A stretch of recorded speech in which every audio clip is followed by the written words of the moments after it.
Happy morning, students. Today we are going to see chapter 6 triangles. So in triangles we are going to discuss about the congruent figures. So where the congruent figures you would have studied in earlier classes 7th standard and 8th standard level.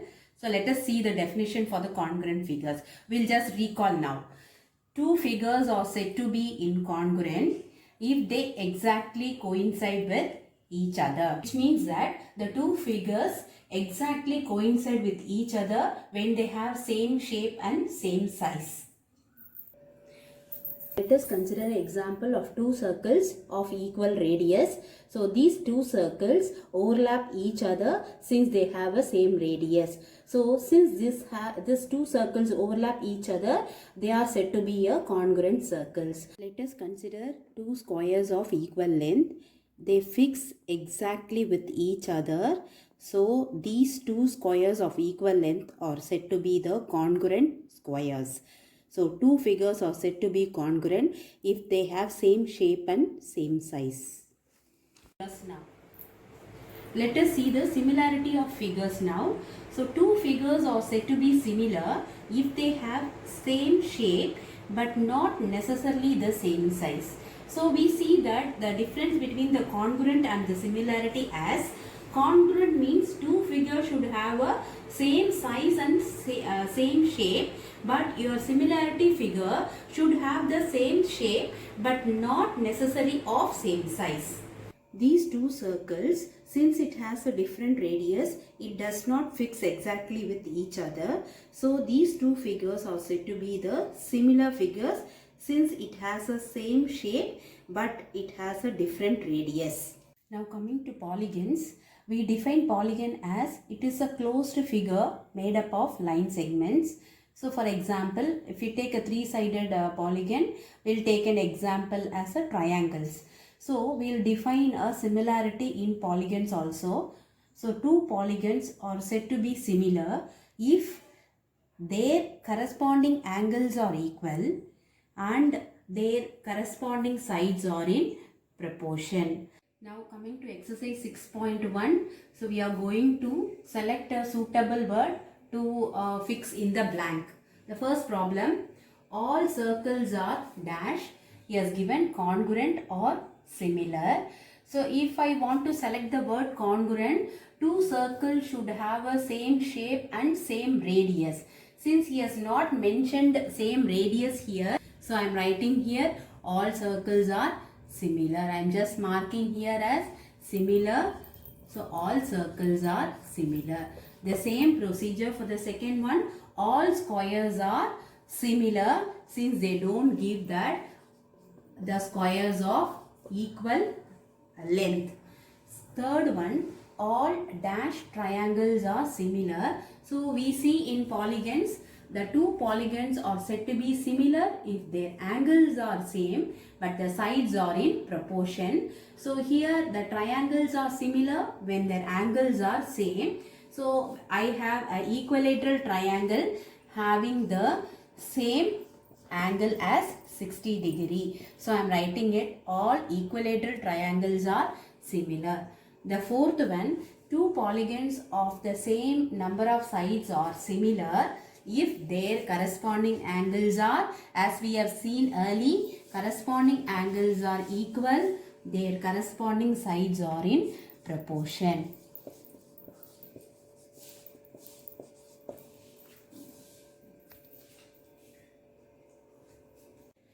Coming to similarity of triangles, two triangles are said to be similar when their corresponding angles are equal and their corresponding sides are in proportion. So let us see some examples of triangles now.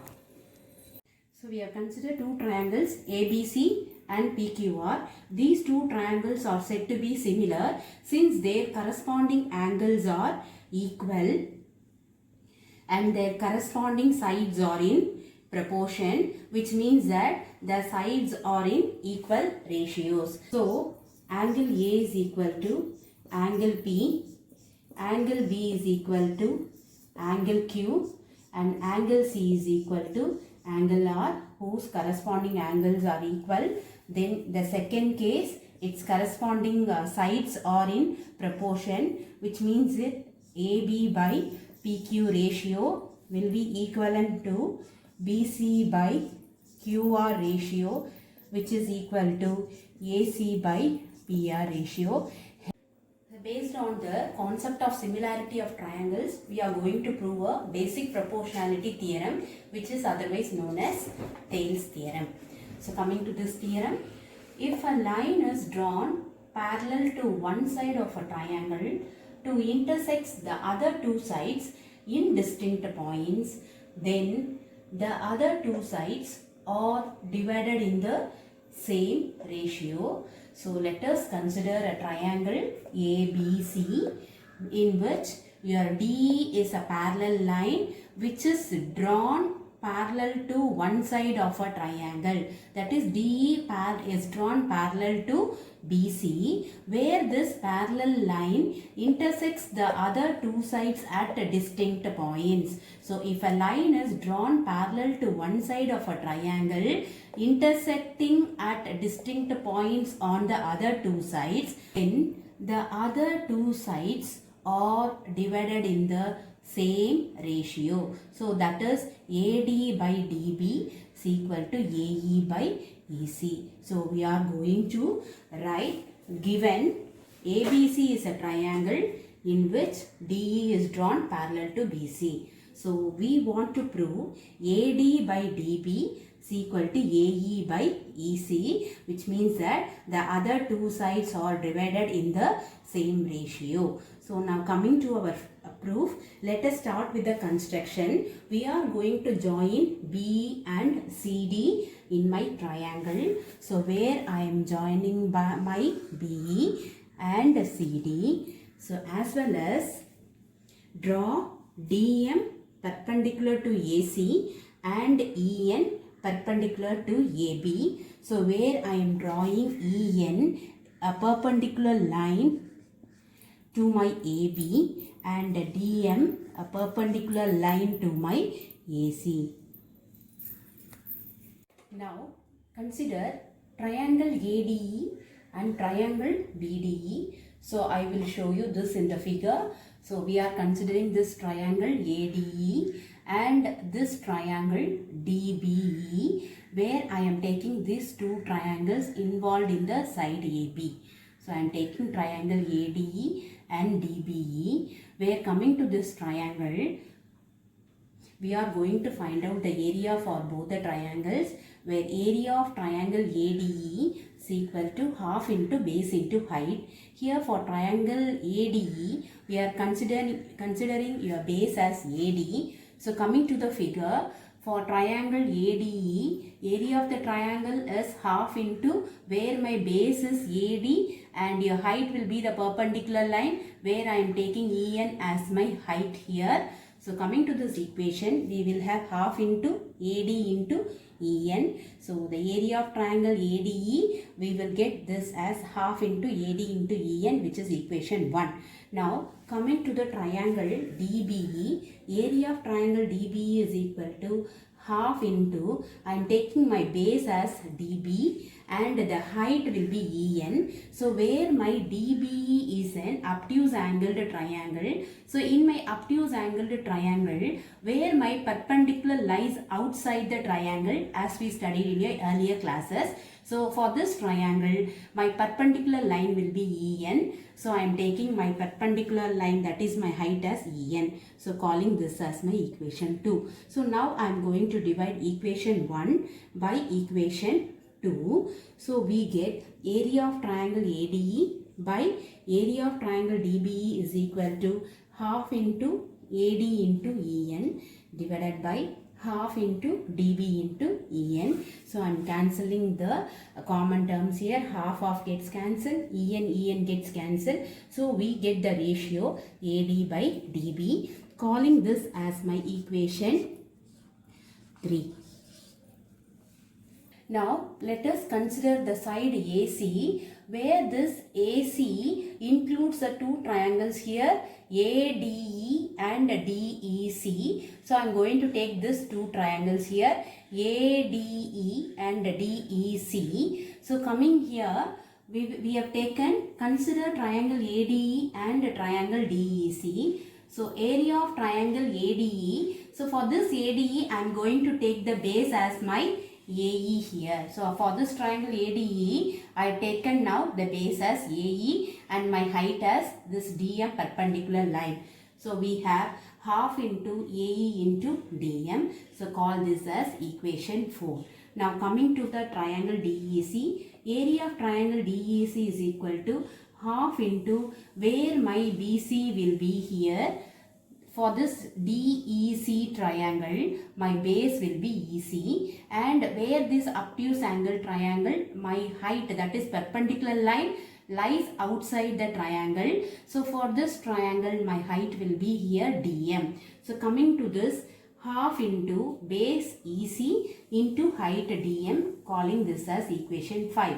Now I am going to divide 4 by 5. So I will get area of triangle ADE by area of triangle DEC is equal to half into AE into DM by half into EC into DM.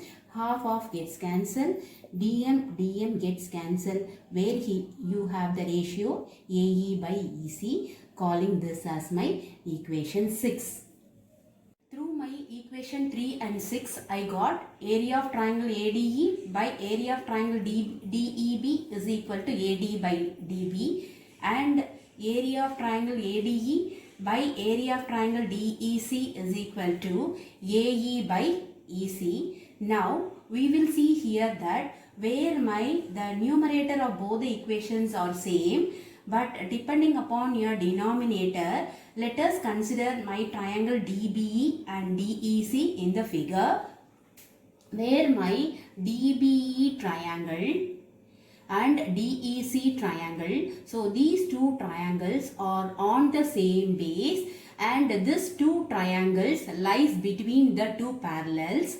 So here I am again repeating, my triangle DBE and DEC are on the same base DE, and these two triangles lies between these two parallel lines DE and BC. As we studied in earlier 9th standard, since two triangles are on the same base and lies between the two parallels, their areas are equal. So coming to our problem here, so since these two triangles are on the same base and lies between the parallels, we get area of DEB is equal to area of DEC. So from this equation, we got the denominators area are also equal. So my area of ADE by area of DEB will be equivalent to area of ADE by area of DCE. So from equation 3 and 6, my left hand sides were equal. So automatically my right hand sides of the equation becomes equal. So I got the ratio